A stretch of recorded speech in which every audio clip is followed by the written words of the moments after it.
Кайырлы күн, Косу бір подкастымыздың екінші санына қош келдіңіздер.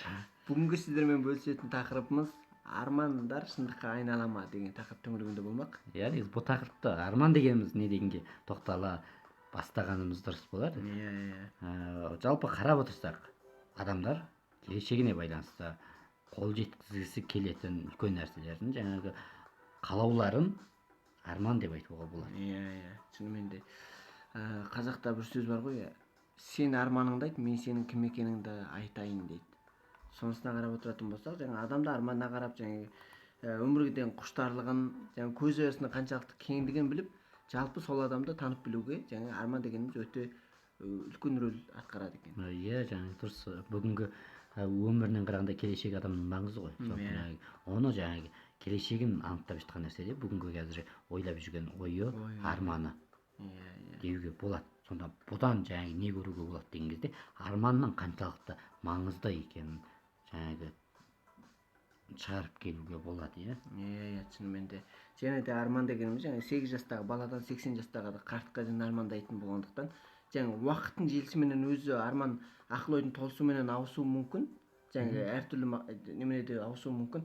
Бірақ арман деген нәрсе ешқашан адам бойында жаңа сөнбейтін бір қасиеттердің бірі екен. Өйткені жаңағы бұл арманы бар болу деген сөз, жаңағы армандай білу деген сөз, оның жаңағы келешегіне қарай бағыттаған көзқарасы бар деген сөз. Мысалы, арманың бар болатын болса, алдыға баса аласың. Күнің әдемі болады. Қалай деуге болады, өмір қызықты өтеді. Өйткені мысалы арманы жоқ адам, мысалы арманы жоқ адам демейік та, мысалы әркімнің арманы бар, бірақ арманын анықтай алмаған адам, мысалы адасып кеткен адам сияқты болып қалады. Қалай кетіп бара жатқаны белгісіз, қалай бағыттайтыны белгісіз. Бұған байланысты бір жаңағы Льюис Карролдың бір ертегісі бар еді ғой, Алис дегенге байланысты шығатын. Тышқан жүгіреді, қашады, Алис артынан жүгіреді.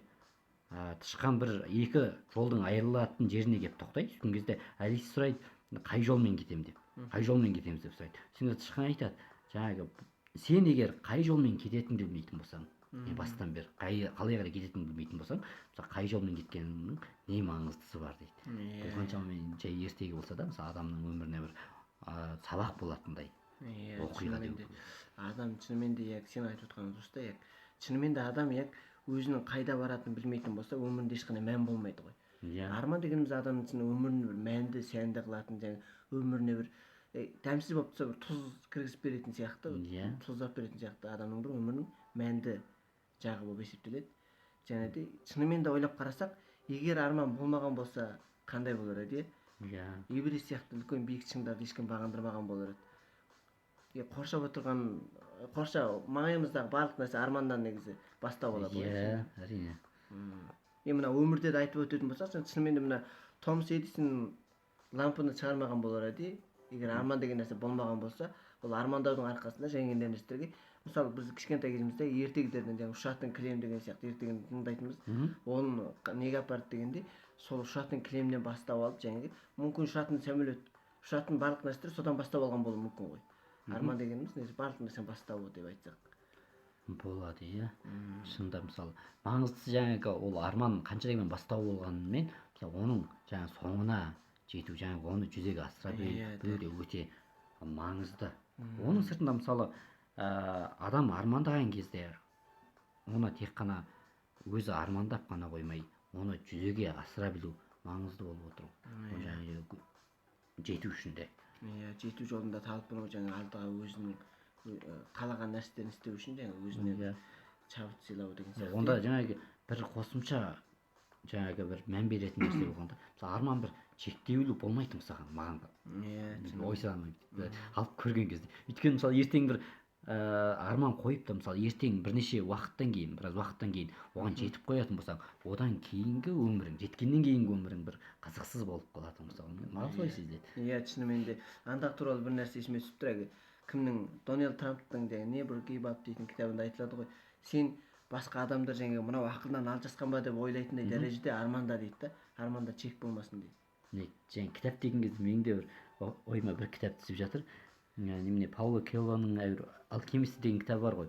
Сонысында бір мұсылманның оқиғасы шығады. Мұсылман болғанда тек өмірін мысалы бір қажаға бару үшін армандап, сол үшін жұмсаған.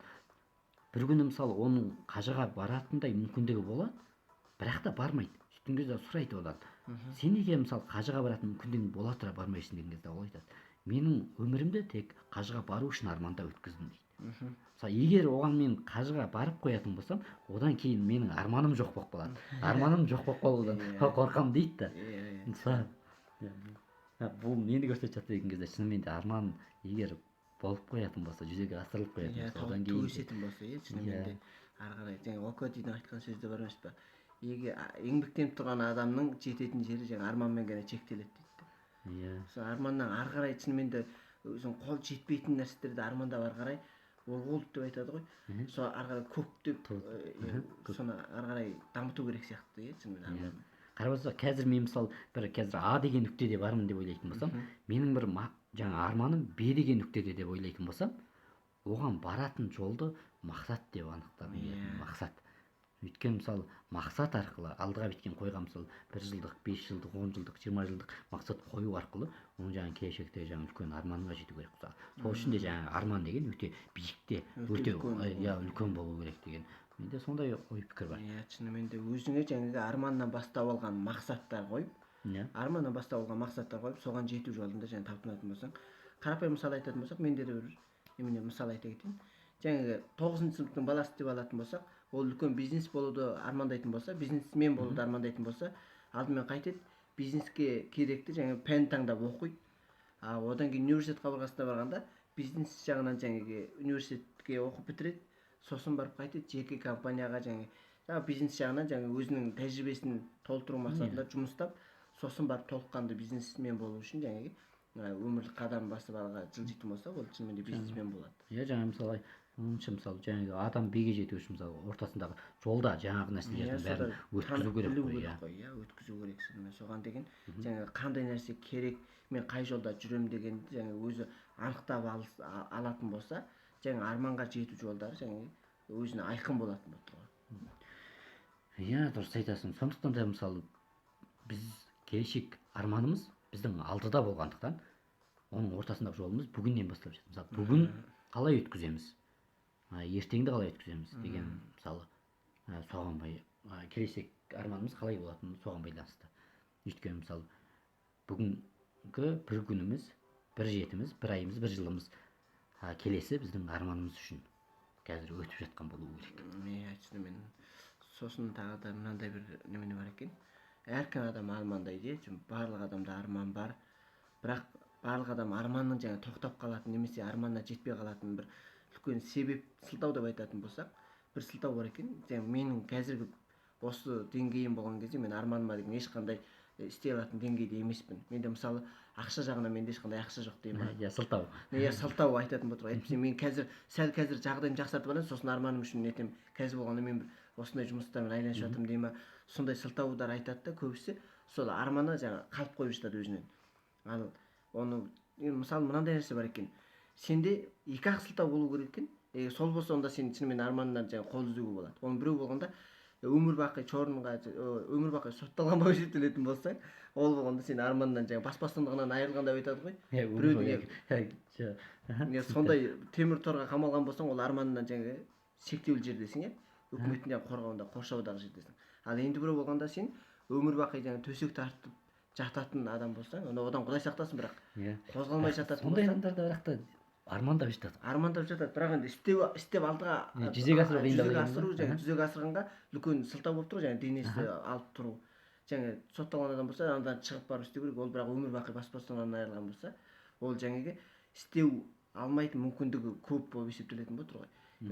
Сен басқа қандай жағдайда тұрсаң да, онда сен арманыңа жаңағы қол жеткізуге алғашқы қадам жасағанға ешқандай сылтау жоқ дейді.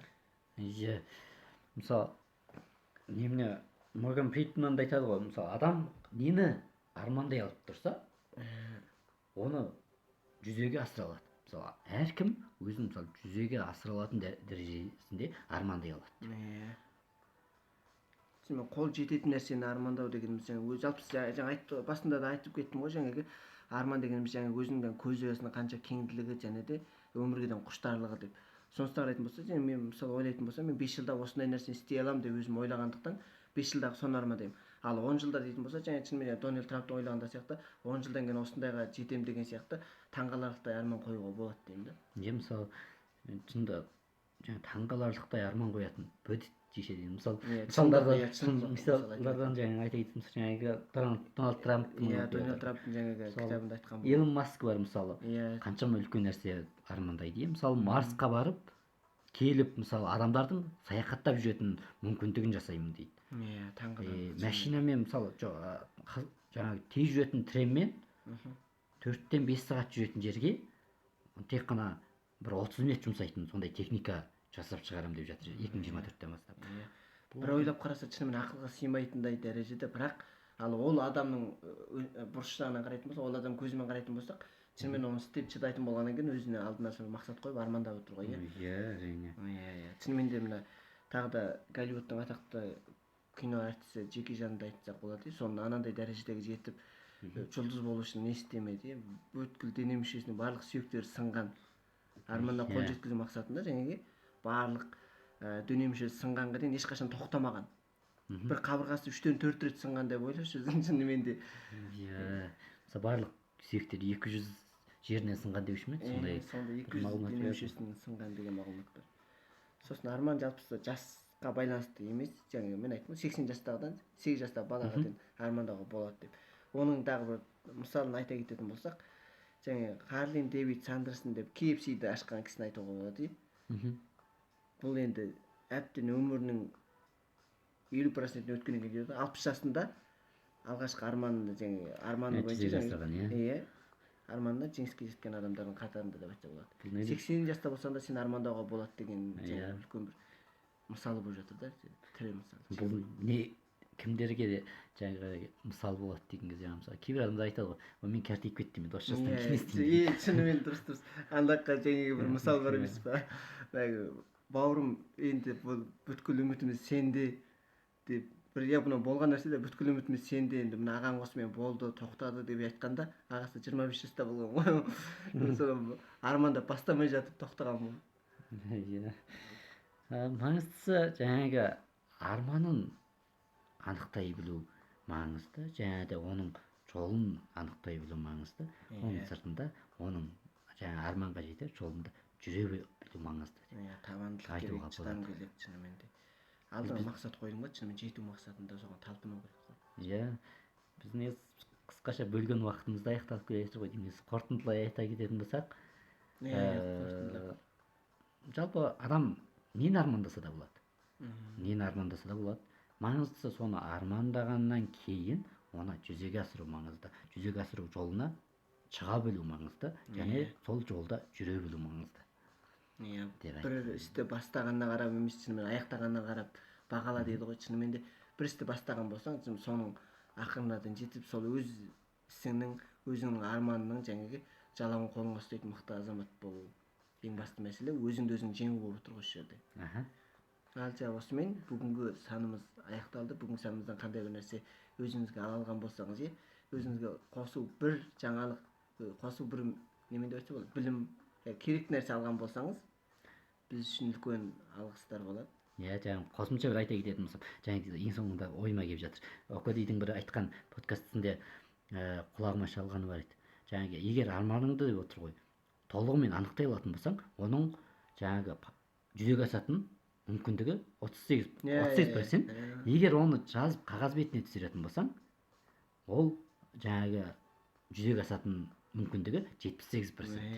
Сондықтан әркім арман үшін күресе білу және оны жаза білу, ол үшін жолда тұра білу маңызды. Және де біздің подкастымызда соңына дейін тыңдағансыздарыңызға рахмет. Келесі санда кездескенше сау болыңыздар. Және де соңында айта кететін нәрсе, егер сіздерге шынымен де қосы бір мәлімет бере алған болсақ, достарыңызға шеир бөлісіңіздер. Шеир деп бөлісуді ұмытпаңыздар.